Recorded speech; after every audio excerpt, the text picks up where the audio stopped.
दिल्लीमध्ये सुरू असलेल्या विद्यार्थ्यांच्या मोर्चावर आंदोलनावर पोलिसांनी केलेला अमानुष लाठी हल्ला आणि त्यानंतर संपूर्ण देशभरामध्ये देशाच्या बाहेरच्याही देशांमध्ये या विरोधामध्ये पूर्णपणे तीव्र निषेध या गोष्टीचा करण्यात आलेला असंतोष पूर्ण जगभरातील आपल्या भारतीयांमध्ये पसरलेला आहे आणि कुठंतरी या कारणाला हे केंद्राचं सरकार जबाबदार आहे। या केंद्र शासनाचे जे मंत्री आहेत शिक्षण मंत्री धर्मेंद्र प्रधान यांनी राजीनामा द्यावा ही एकमेव मागणी या संपूर्ण आंदोलनाच्या पाठीमागची राहिलेली आहे आणि त्यामुळं संपूर्ण देशभरामध्ये अनेक राज्यामध्ये वेगवेगळ्या पक्ष आणि संघटनांनी यामध्ये उडी घेतलेली आहे। वेगवेगळ्या पद्धतीनं अनोखी आंदोलनं या विरोधामध्ये होत आहेत।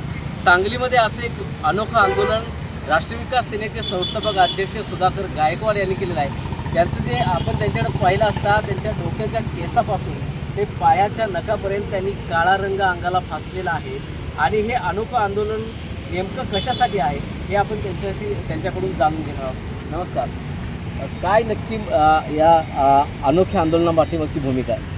सगळा काळा धंदा चालू आहे सरकारमध्ये, त्याच्यामुळे मी कानाचं जागा सुटकी शिल्लक केलं नाही, कुठं जागा पायाचं तळवं सुटके काळं केले, हातात तळवं सुटके काळं केले। त्याच्यामुळे ही जीभ जी आता प्रशासनाची जीभ तेवढीच चांगली राहिली आहे, तर जीभ चांगली राहिली तर त्यांनी सगळा कारभार व्यवस्थित करावा आणि जनतेला सगळा त्यांनी न्याय द्यावा यासाठी मी सगळं काळं केलेलं आहे। आता परवा लाठीच्या हल्ल्यामध्ये एका महिलेला त्यांनी पूर्ण तिची छाती दिसूस तर तिला पोलिसांनी मारहाण केलं आहे। त्याच्यामुळे मी पुरुष असून माझ्या आया बहिणी तरी उघडत तयार करतात, मी कशाला कपडे घालू?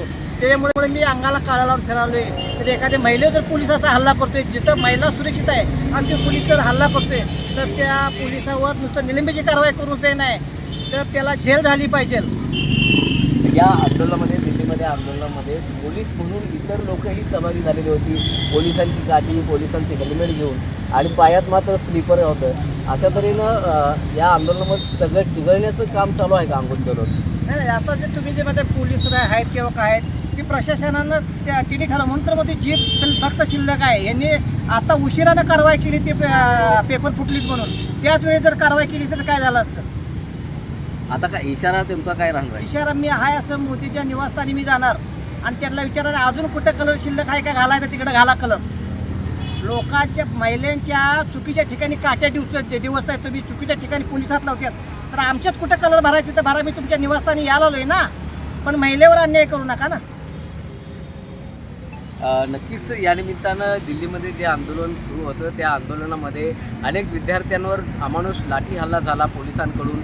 अगदी मुलींनाही नको तिथं हात लावण्यात आला, नको तिथं मारहाण करण्यात आली आणि त्यामुळं हे जे प्रशासन आहे, हे जे कुठंतरी केंद्र सरकार आहे, हे पूर्णपणे काळं झालेलं आहे आणि फक्त त्यांची जीभ आता तेवढी मूळ रंगामध्ये आहे आणि त्या जिभेचा वापर करून त्यांनी ताबडतोब या धर्मेंद्र प्रधान असतील किंवा हे जे प्रशासन असेल, पोलीस प्रशासन असेल, ज्यांनी हा लाठी हल्ला केला त्यांच्यावर ताबडतोब कारवाई करावी अशा तऱ्हेची मागणी सुधाकर गायकवाड यांनी केलेली आहे आणि या मागणीसाठीच ते येत्या काही दिवसांमध्ये पंतप्रधानांच्या बंगल्यावर जाऊन अशाच तऱ्हेचं आंदोलन सर्व अंगाला काळं फासून करणार आहेत अशा तऱ्हेचा इशारा त्यांनी दिला आहे।